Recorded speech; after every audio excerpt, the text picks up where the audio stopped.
We are in Southern California, and I'm about to take you guys on something that I'm very excited about. And it all starts right there in that big old Huey.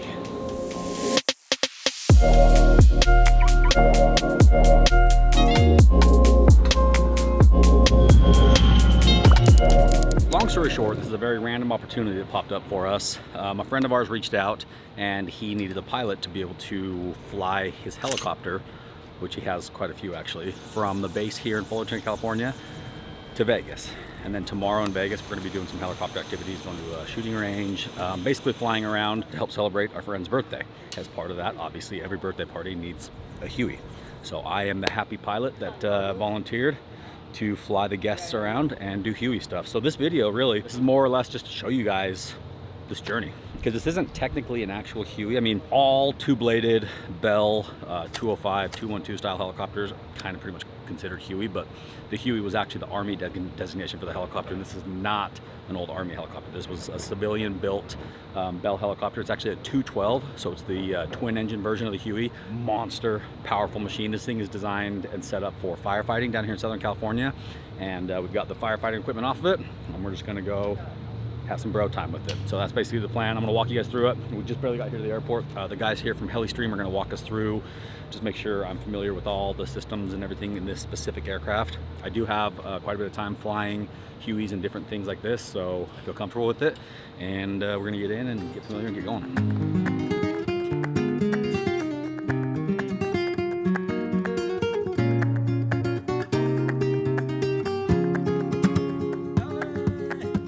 Manual torque matching. Luxury seats. We're rounding up some headsets and headset cords. The aircraft is for the most part flown from the left side, but I think you should fly it from the right seat because that's where all your start and shutdown switches are and so off. Jump on in, have a look at all the goodies. Fire handles, pull one of those because you got an engine fire light. Baggage compartment fire test here. Hydraulics, both move to cyclic and to collective, but only number one does the pedals. Okay. Force trim, it's just the typical force trim. Particle separator normal. Keep the fuel switches on until the N1 is come down to zero. The fuel control depends on the lubrication while it coasts down off the fuel itself. So don't turn them off until you're positive you got no more N1 in there. Right. Okay? Could do a little bit of damage. You don't tighten it up. You will lose it. That RPM will go down. Yep. And if the wrong moment, it might startle you and you have a pretty good torque split. Yep. So put on a real good one. That's what most Bell 212s do. Engine 1 is the cooler starting engine, so go with engine 1 first. Okay.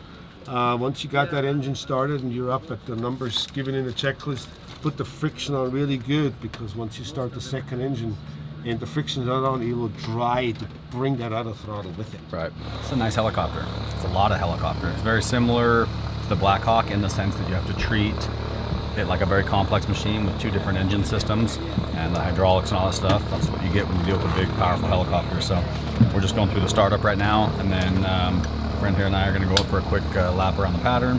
Get familiar with it, come in, make sure I know the route out of here. It's going to be the departure procedure for helicopters here, because there's a very sensitive noise abatement around here because a lot of populated area. So getting ready to fire up and then go for a spin.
So, little first flight there went well. Just kind of did a lap around the pattern. It's a big helicopter. It's crazy because it's still smaller than the Blackhawk, but it just feels enormous. Big, slow, kind of lazy. Just how most Bell two-bladed products are, but lots of power and pretty smooth. You know, not too hoppy. So we're all good. We're all checked out. He feels comfortable with it, and we're gonna get heading north. So this thing burns quite a bit of fuel, so we probably only have about 2 hours max of fuel. So we're gonna stop in Barstow, Barstow's about an hour from here, so we'll be good. It's not a fast helicopter by any means. It'll do like 100, 110, which is weird because I'm coming from the Delphine and the Blackhawk world, which both those helicopters want to do 150 to 170 knots nonstop. So slow and steady wins the race today. Let's go. Hey, why you isolating me out, man? Why you guys want your alone time up front? It was nice, but I couldn't talk to my friends because they cut me out. It's awesome, smooth. You can see everything. There's enough windows in here. It's like you're in a giant corner window office in the sky. Feel the pride of probably 1 million different soldiers that have been in this thing. I don't know if the soldiers been in here actually. I don't think there have been. Maybe. They fight fires, they lift logs, they lift poles.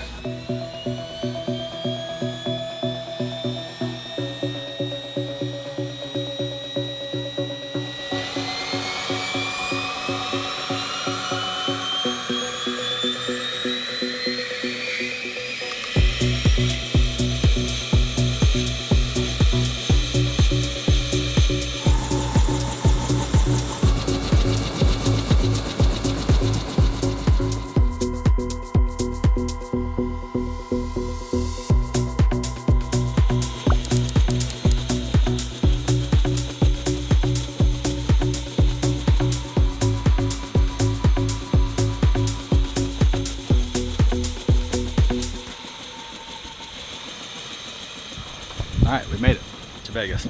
Nice flight. Had a great tailwind. It's probably the fastest this Huey's ever gone. We were doing like 150 knots over the ground, which is very fast, even though the helicopter only thought we were doing about 100 knots. Maximum speed on the airframe for this is 120 knots, but that means how much is indicated on the dash. That's basically what the helicopter airframe aerodynamics can handle. It doesn't care how much wind is pushing you. So it's like if you're swimming downstream in the river, the water that's carrying you doesn't count against the speed that you can actually use with the airframe. So even though the helicopter only thought we were doing 120 knots, or only thought we were doing 100 knots, we were really doing 150 over the ground because the wind was pushing behind us. So that's why tailwinds are always nice to have, especially in a slow helicopter like this. Now we're gonna wait for Keaton, aka the Muscle, to get here.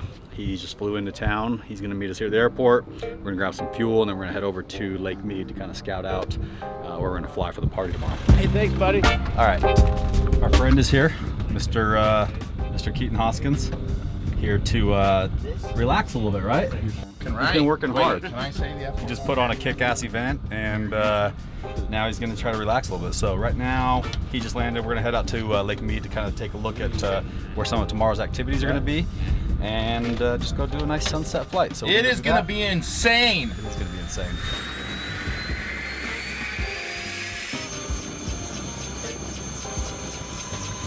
This is the same rotor system as the Robbie, right? Yeah, Where you can Long chop Ranger, your... Jet Ranger, Huey. So no zero G is what you're saying? Yeah, no zero Gs. Or we try it. I mean, it's not ours. Everybody all good? Cruise in, doors are shut. Good to go.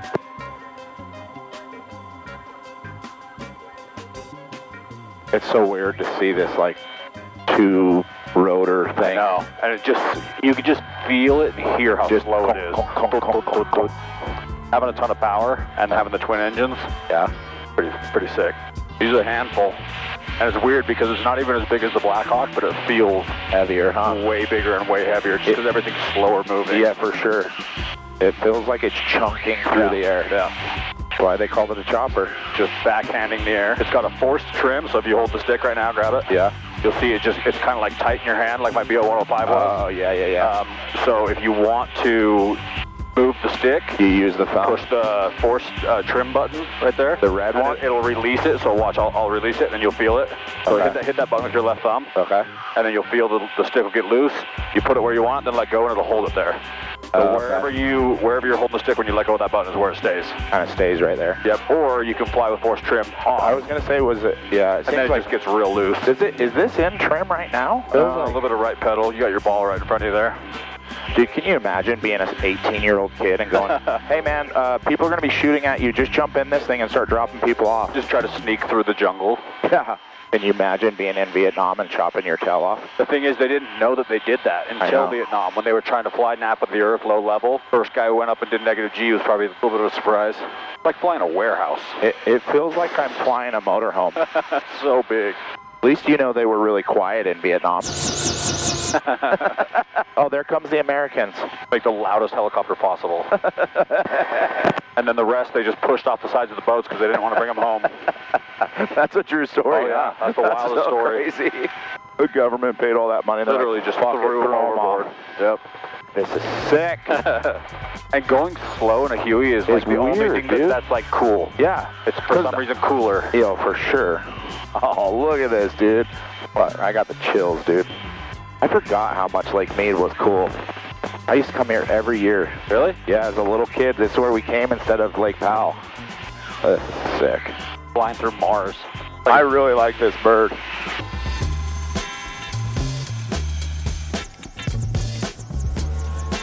Tell you what, guys, Hueys are pretty freaking cool. You know, I got a Black Hawk, and that was like my dream helicopter, but Huey's always been on my list too, so I'm definitely gonna be in the market for a Huey. Well, I've kind of always been in the market for a Huey, but I want to find the right deal. So, in fact, some of my best deals that I found on helicopters have come through you guys watching the videos, like the Delphines. My buddy Aaron at Mercy Flight hooked me up, sent us an email, didn't want to see us get screwed over by the deal in Arizona, so he reached out, and that's why we ended up with those. So if you or anybody you know knows of a Huey for sale, and don't send me controller listings because I've already looked at all those.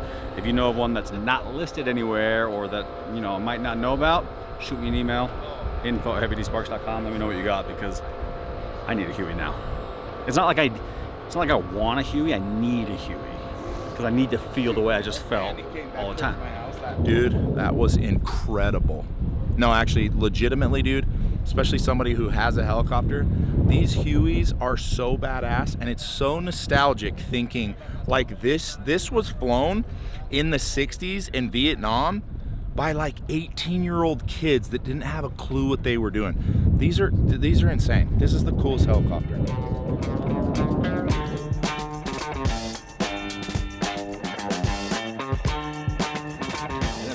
That's what it says, no smoking. I don't like it. It feels weird. I don't like sitting down.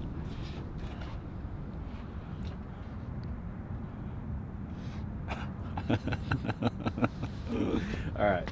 Hey, good morning. We made it through another night in Vegas. I was actually in bed by 10 o'clock. What time do you go to bed? 10:20. Yeah, well, I got some sleep. Feels good. Here at the airport now, getting to pre-flight the helicopter. Waiting on our friend to show up here. He's bringing his group.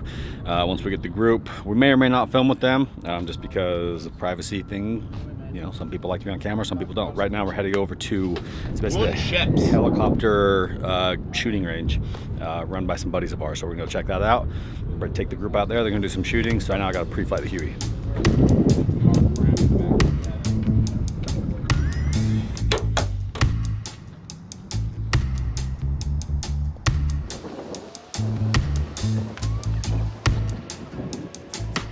The craziest part about where we're going is they literally own this whole land. Yeah. And I said, what happens if somebody hikes on your land and you shoot them? He's like, well, we had to put up signs every like 20 feet that said private property. So if you shoot and kill them, like that's just part of the name of the game. Let's see how good you are at flying. I know it's only your second time. Well, technically third if you count a simulator. Well, and also the YouTube channel that you've been watching. Yeah, I've been watching a lot of YouTube.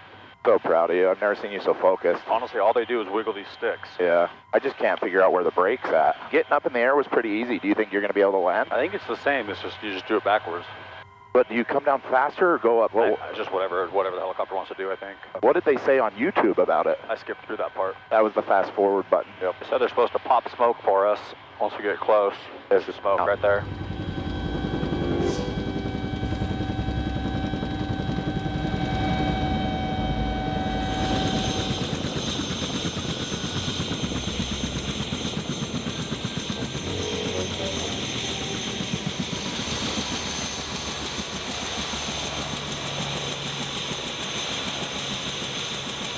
All right, so we just touched down here at the Vegas Gunship Helicopter Gun Range. And as you can see, there's an A-Star up there getting ready to shoot some fully auto weapons into the hill. Ready?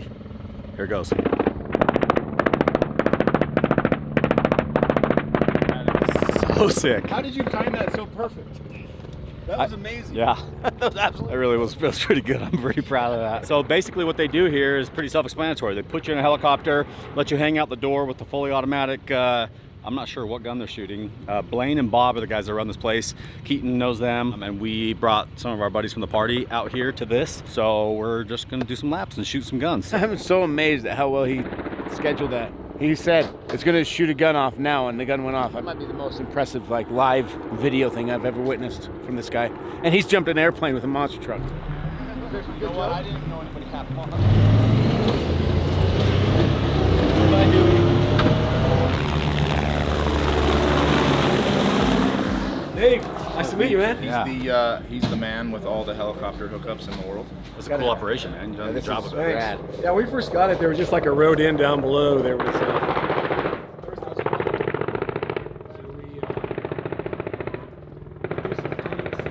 So he literally circles this, and there's targets all over, and then he just stacks you up, and you just unload. Is he shooting a minigun? What are they shooting? It's, we're shooting a 249 today. What we decided was, you know, people want to shoot as much as they can, so you got to go for the cheapest ammo. If you're going to do aerial interdiction, you're going to want to do, you know, 7.62 or 50 or whatever. But we shot about, I think, 6 or 7 million rounds in the year. 60,000 rounds a month average. We're going on a helicopter ride. First helicopter ride I've ever been on. Pew pew pew pew pew pew pew pew pew. Getting my phone out, you know I forgot your passport.